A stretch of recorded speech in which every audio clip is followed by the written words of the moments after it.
तो इधर ट्रंप ने ईरान को बड़ी धमकी दी है। ट्रंप ने कहा अगर कोई भी ईरानी जहाज अमेरिकी नाकाबंदी के पास आता है तो उसे तुरंत खत्म कर दिया जाएगा।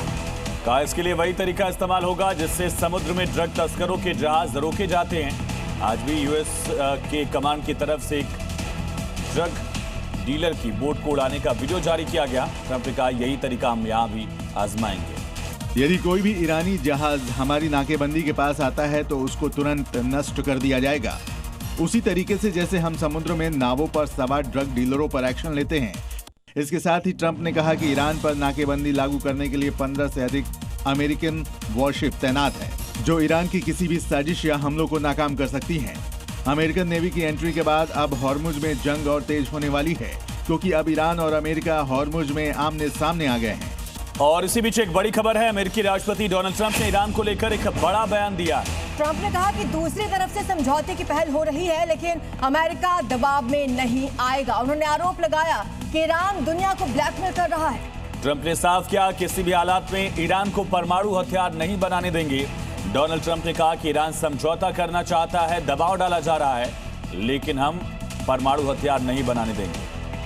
इधर IRGC ने अमेरिका को चेतावनी दी है कि अगर युद्ध जारी रहता है तो अब अमेरिका नए हथियारों के साथ युद्ध मैदान में उतरने वाला है।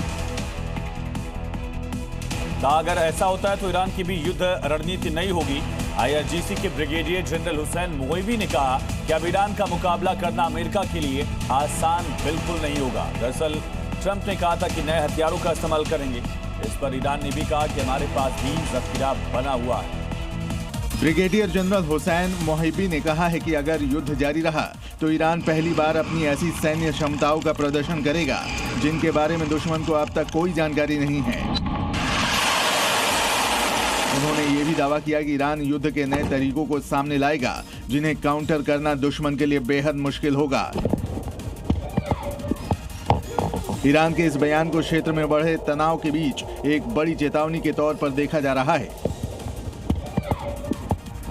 एक तरफ ट्रंप ईरान को धमकी दे रहे हैं, दूसरी तरफ ईरान भी झुकने को बिल्कुल तैयार नहीं है। ट्रंप की नाकेबंदी की धमकी पर IRGC ने भी चेतावनी दी कि हम जैसे को तैसा जवाब देंगे। ईरान के इस्लामिक रिवोल्यूशनरी गार्ड ने दक्षिणी तट पर नेवी के स्पेशल ऑपरेशन कमांडो तैनात करने के साथ ही अमेरिका को धमकी दी है कि वॉरशिप हॉर्मुज की तरफ बढ़ रहे हैं, हम उनसे सख्ती से निपटेंगे।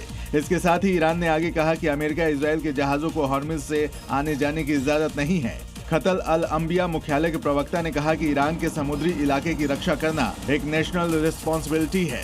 प्रवक्ता ने आगे कहा कि अगर ईरान के बंदरगाहों पर खतरा आता है तो पर्शियन गल्फ और ओमान सागर में कोई भी बंदरगाह सेफ नहीं रहेगा।